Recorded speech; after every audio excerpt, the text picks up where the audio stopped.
According to National Electrical Code Section 501.15 B2, enclosures in Class 1, Division 1 locations must be National Electrical Manufacturers Association, or NEMA, Type 7 or XT.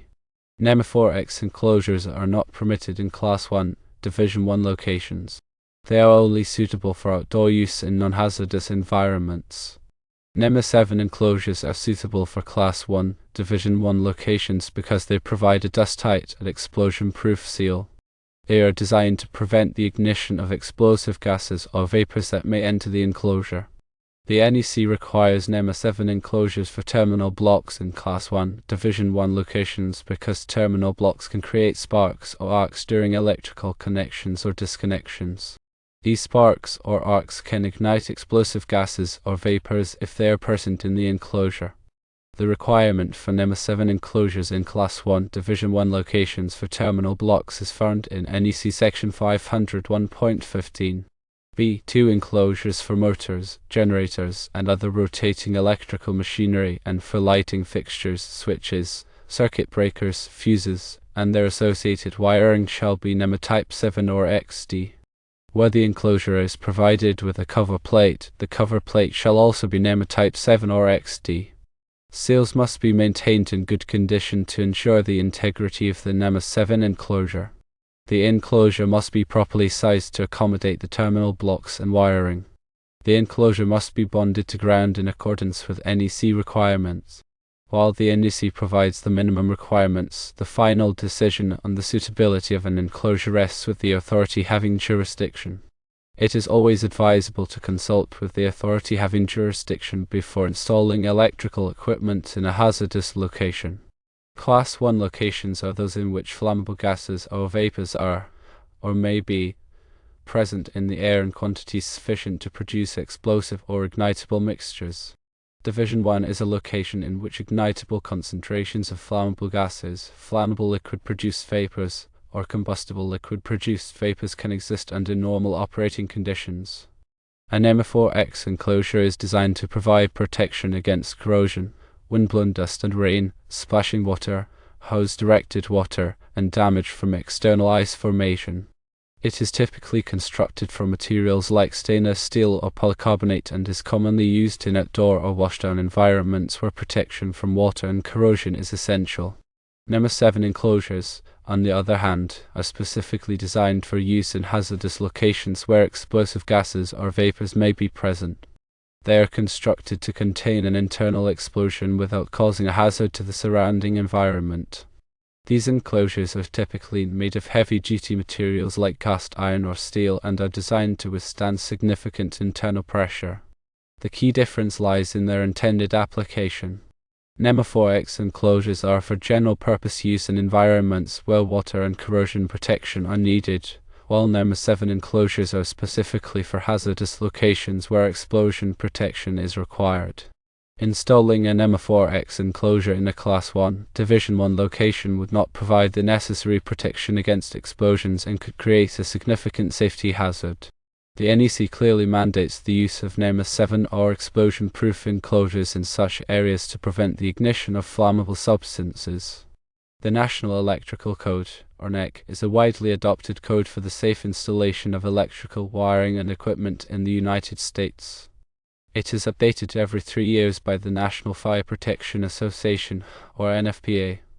Article 500 of the NEC covers hazardous locations, which are areas where fire or explosion hazards may exist due to flammable gases, vapors, dust, or fibers. Class 1 locations, as previously mentioned, involve flammable gases or vapors.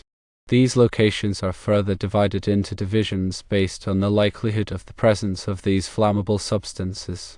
Division 1 indicates that the hazardous material is present under normal operating conditions, while Division 2 indicates that it is present only under abnormal conditions. The NEC specifies detailed requirements for electrical equipment and wiring in hazardous locations, including enclosure types, wiring methods, and grounding and bonding practices. These requirements are designed to minimize the risk of ignition and explosion in these environments. In addition to the NEC, other standards and regulations may apply to hazardous locations depending on the specific industry and jurisdiction. These may include standards from organizations such as the Institute of Electrical and Electronics Engineers, or IEE, the International Electrotechnical Commission, or IEC, and Occupational Safety and Health Administration, or OSHA. Compliance with these standards and regulations is essential to ensure the safety of personnel and property in hazardous locations. Explosion-proof enclosures, like NEMA 7 enclosures, are designed to contain an internal explosion and prevent it from propagating to the surrounding atmosphere. They achieve this through several key design features. Firstly, the enclosure is constructed of robust materials, such as cast iron or steel, to withstand the high pressures generated during an explosion. Secondly, the enclosure has tight fitting joints and seals to prevent the escape of flames or hot gases. Thirdly, any openings in the enclosure, such as those for conduit or access, are designed with flame paths. Flame paths are narrow gaps or channels that allow the hot gases from an explosion to escape while cooling them sufficiently to prevent ignition of the surrounding atmosphere. The design and testing of explosion-proof enclosures are governed by strict standards such as UL 1203 to ensure their effectiveness in containing explosions. When selecting an enclosure for a hazardous location, it is crucial to consider the specific classification of the area and the properties of the hazardous material present. The enclosure must be rated for the appropriate class, division, and group as defined by the NEC. The group designation indicates the specific type of hazardous material that the enclosure is designed to contain. For example, Class 1, Group C includes atmospheres containing ethyl ether, ethylene, or cyclopropane, while Class 1, Group D includes atmospheres containing acetone, alcohol, ammonia, benzene, butane, gasoline, hexane, lacquer solvent vapors, naphtha, or propane. Selecting the correct enclosure is essential for ensuring the safety of the installation. In addition to selecting the correct enclosure, proper installation and maintenance are also crucial for maintaining the integrity of the explosion protection system. All conduit and fittings entering the enclosure must be properly sealed to prevent the ingress of flammable substances. The enclosure must be securely mounted and grounded to prevent the buildup of static electricity. Regular inspections should be conducted to ensure that the enclosure is free from damage, corrosion, and loose connections. Any repairs or modifications to the enclosure must be performed by qualified personnel using approved methods and materials. The authority having jurisdiction, or OJ, plays a critical role in the enforcement of electrical codes and standards. The AHJ is typically a local or state government agency responsible for inspecting electrical installations and ensuring compliance with the NEC and other applicable regulations. The AHJ has the authority to approve or reject electrical installations based on their compliance with the code. In hazardous locations, the AHJ may require additional documentation or testing to verify the suitability of the electrical equipment and wiring. It is always advisable to consult with the AHJ early in the design process to ensure that the installation meets all applicable requirements. Terminal blocks are commonly used in electrical enclosures to provide a convenient and organized way to connect wires. However, in hazardous locations, terminal blocks can pose a potential ignition hazard due to the possibility of sparking or arcing during electrical connections or disconnections. Therefore, it is essential to select terminal blocks that are specifically designed for use in hazardous locations. These terminal blocks typically have enclosed contacts to prevent the escape of sparks or arcs. They may also be filled with an encapsulating compound to prevent the ingress of flammable substances. The selection and installation of terminal blocks in hazardous locations must be in accordance with the NEC and other applicable standards.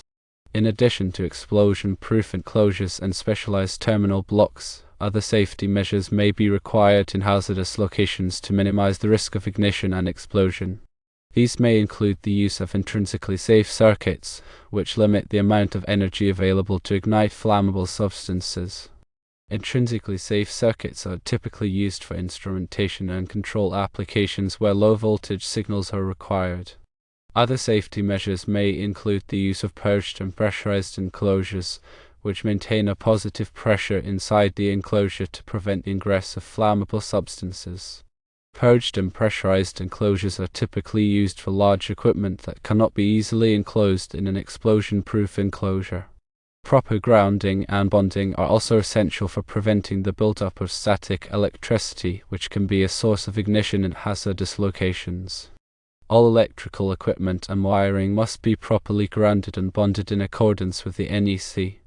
Regular inspections and maintenance are crucial for ensuring the continued safety of electrical installations in hazardous locations. These inspections should include a visual examination of all enclosures, wiring, and equipment to identify any signs of damage, corrosion, or loose connections. Electrical testing should also be performed to verify the integrity of the grounding and bonding system. Any deficiencies identified during the inspection should be promptly corrected to prevent potential hazards. The design, installation, and maintenance of electrical systems in hazardous locations require specialized knowledge and expertise. It is essential to employ qualified and experienced personnel who are familiar with the NEC and other applicable standards. These personnel should be properly trained in the safe handling of electrical equipment and wiring in hazardous environments. They should also be equipped with the necessary tools and equipment to perform their work safely and effectively. The use of unqualified personnel can create significant safety hazards and should be strictly avoided.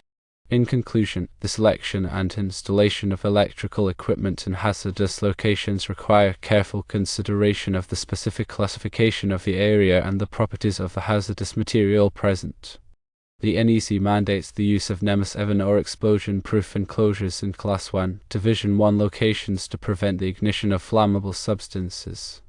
Proper installation, maintenance, and inspection are also crucial for maintaining the integrity of the explosion protection system. Consulting with the authority having jurisdiction and employing qualified personnel are essential for ensuring the safety of electrical installations in hazardous locations. By following these guidelines, it is possible to minimize the risk of ignition and explosion and create a safe working environment. Furthermore, it's important to remember that the NEC is a minimum standard. Depending on the specific application and risk assessment, additional safety measures may be necessary. For example, in areas with particularly high concentrations of flammable materials, more robust explosion protection systems may be required. Similarly, in areas with a high risk of mechanical damage, additional physical protection may be needed to protect the electrical equipment.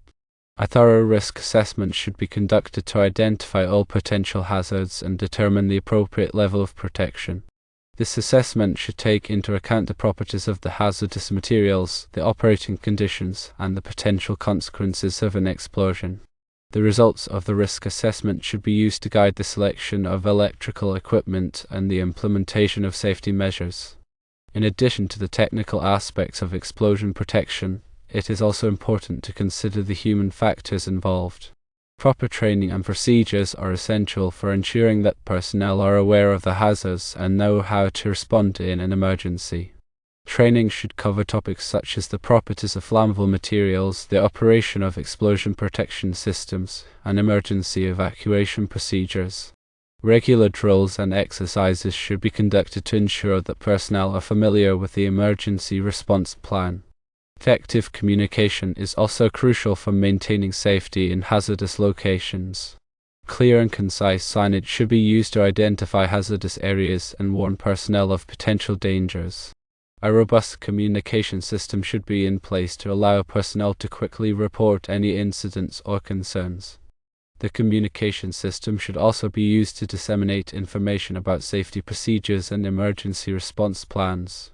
The management of change is another important aspect of safety in hazardous locations. Any changes to the process, equipment, or materials should be carefully evaluated to assess their potential impact on safety. A formal management of change process should be in place to ensure that all changes are properly reviewed and approved before implementation. This process should involve a multidisciplinary team, including engineers, safety professionals, and operations personnel. The management of change process should also include a post-implementation review to verify that the changes have been implemented correctly and that they are not creating any new hazards. Continuous improvement is essential for maintaining a high level of safety in hazardous locations. Regular audits and inspections should be conducted to identify areas for improvement. The results of these audits and inspections should be used to develop corrective actions and preventive measures. A system should be in place to track the implementation of these actions and measures and to verify their effectiveness. The goal of continuous improvement is to identify and eliminate potential hazards before they can cause an accident or incident. By implementing a comprehensive safety program that addresses both technical and human factors, it is possible to create a safe and productive working environment in hazardous locations. This program should be based on a thorough understanding of the hazards, a commitment to continuous improvement, and the active participation of all personnel. Remember that safety is not just a set of rules and regulations, it is a culture that must be embraced by everyone in the organization. A strong safety culture promotes open communication, encourages reporting of hazards, and empowers personnel to take action to prevent accidents and incidents. By fostering a strong safety culture, organizations can create a safer and more productive working environment for everyone.